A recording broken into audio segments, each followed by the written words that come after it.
This is my O-gauge layout. There are 2 concentric loops of track on the lower level and 1 above on the upper level. As far as track plans go, no switches, no sidings, just trains chasing their own tails in never-ending circles.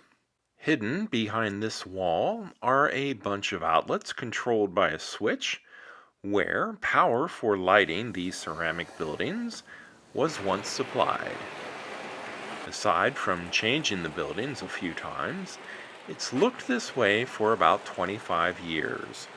I can't believe how much time has gone by.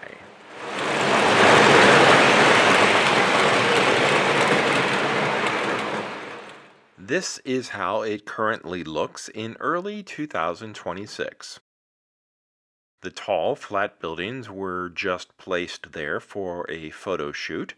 Today, I'm finally going to do something with the space between the tracks. I always thought that I'd end up gluing down ballast between the railroad ties, but then I had another idea. I was going to transfer the outline of the rails from the tracing on the paper, but then realized that a more accurate pattern could be made by simply pressing the foam down onto the tracks. The impression made shows me where to cut.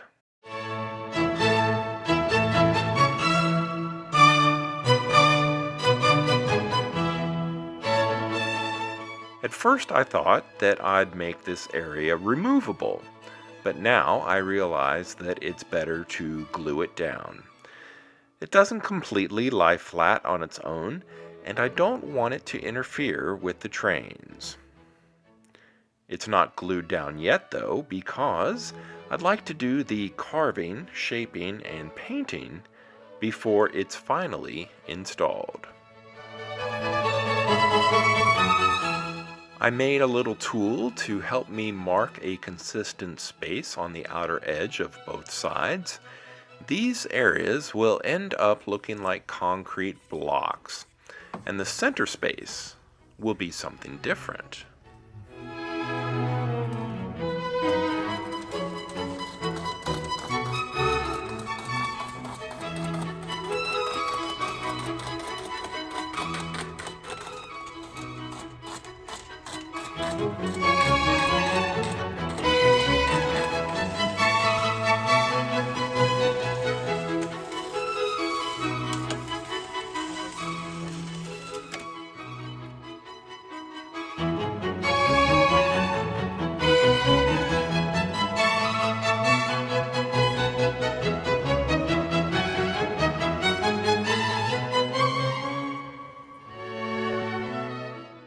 Here is what the underside looks like.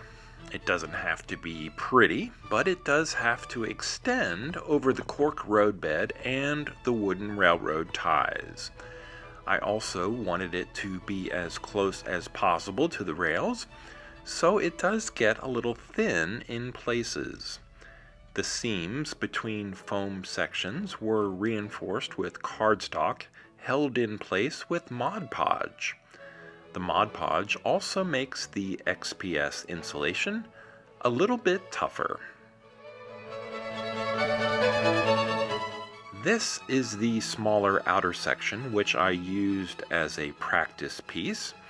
You can see the concrete rectangular sections as well as the cobblestone effect.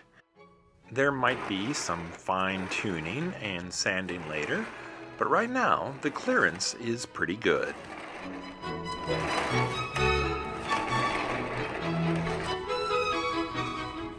I'll use a sharp pencil to add greater definition and depth to the areas I marked out earlier. These rectangular shapes could represent poured concrete or perhaps some sort of stone slabs. Either way, I'd like for this area to look very old and worn. So some of the corners will be chipped or rounded over as an effect of time and hard usage. I saw someone else on YouTube Remove the bristles from an old paintbrush to create a stamping tool. I copied their technique because it works so well. This is actually the third project where I've used it. It's perfect for making the cobblestones of an old European road.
Just like that low spot in your backyard, this fake grass will take about 2 days to completely dry out. When that happens, it'll be rock hard and still have a lot of high and low spots, which will be perfect for washes and dry brushing. Until then, I can paint everything else with a base coat of burnt umber. Black would also work.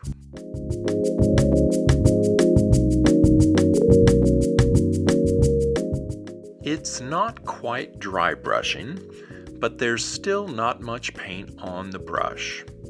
I'm totally okay with the burnt umber / dark brown showing through in places, especially where it has settled into the cracks and spaces between the stones and the cement blocks.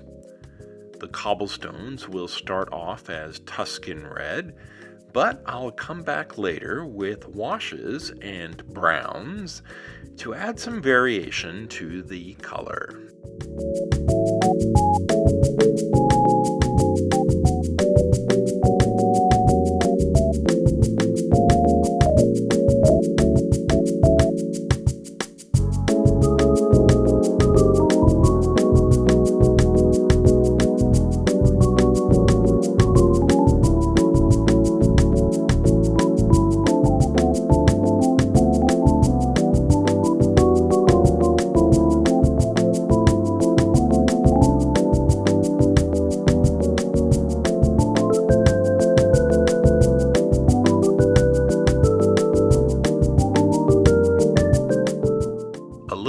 Of Mod Podge with a sprinkling of track ballast will help with the worn appearance of this area. Not too much, but hopefully enough to break up the monotony of the gray cement and the red cobblestones.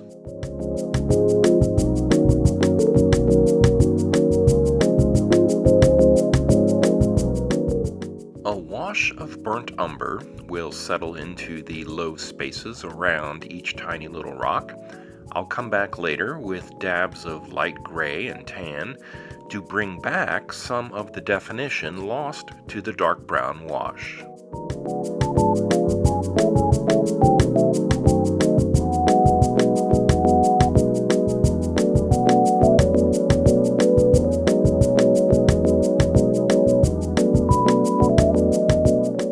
Is it supposed to be grass?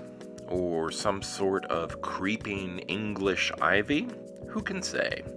Let's just call it ground cover for now.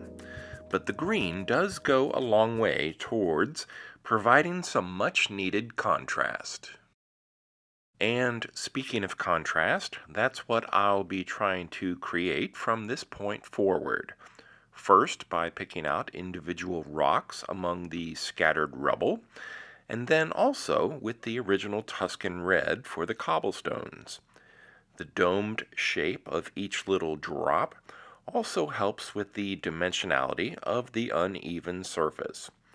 I'll do the same thing with burnt umber, always trying to leave the dusty, dirty look of the spaces between each cobblestone.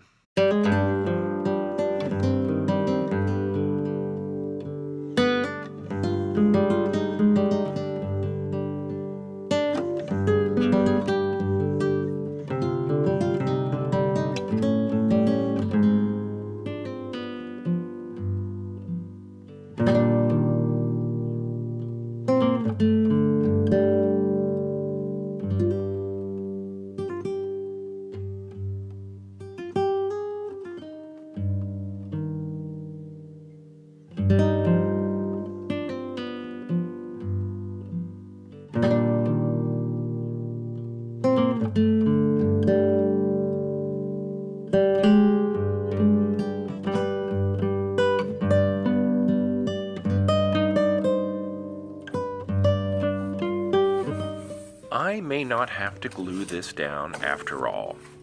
It seems to be laying fairly flat and low right now.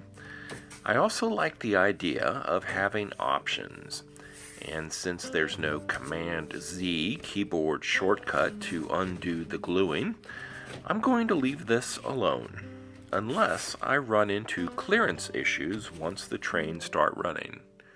But I think, over time, it may settle itself down even lower than it is now.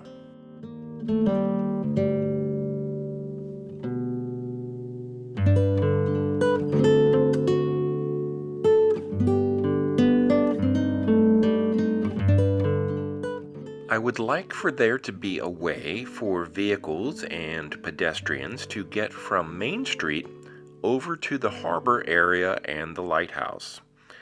These 4 strips are also made from pink insulation, and I painted them to match the 2 new landscape inserts. You should probably still walk your bike over this area, but cars and trucks would have no problem.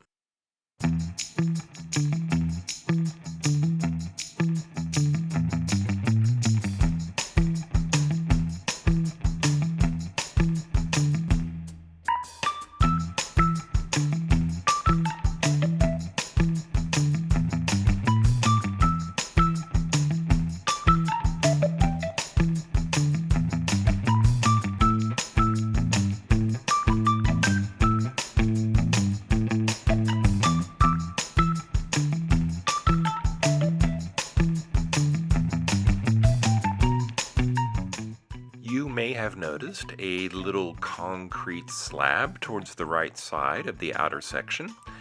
I started making a medieval or Tudor-style building to fill this space. I need to squeeze in points of interest wherever I can, since my layout is so small. I'll do a full separate video of this little shop at a later time, but this should give you an idea of where I'm headed. What I'm referring to as the Main Street area will eventually have sidewalks and cobblestone roadways to match what I just installed. I haven't started yet because I think I'd like to have one large Mercedes dealership in the space currently occupied by these 2 buildings. I need to think about it for just a little longer.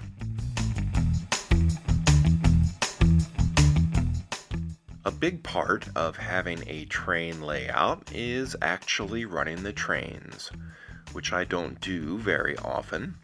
For me, it's more about planning, designing, and building a tiny little world in a corner of my basement.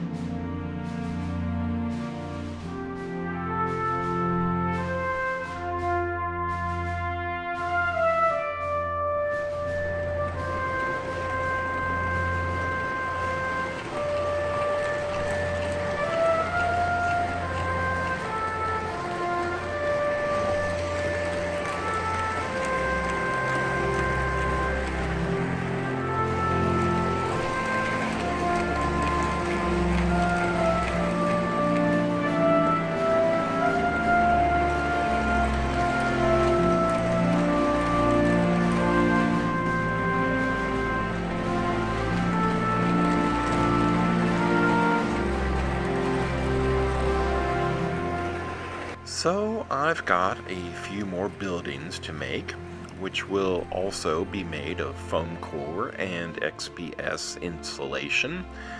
And I'll continue the same Germanic theme or look to this area. Slowly but surely, a cohesive design is coming together. I hope you enjoyed this video. Thanks for watching. And until next time, this has been Bob's Workshop. Take care.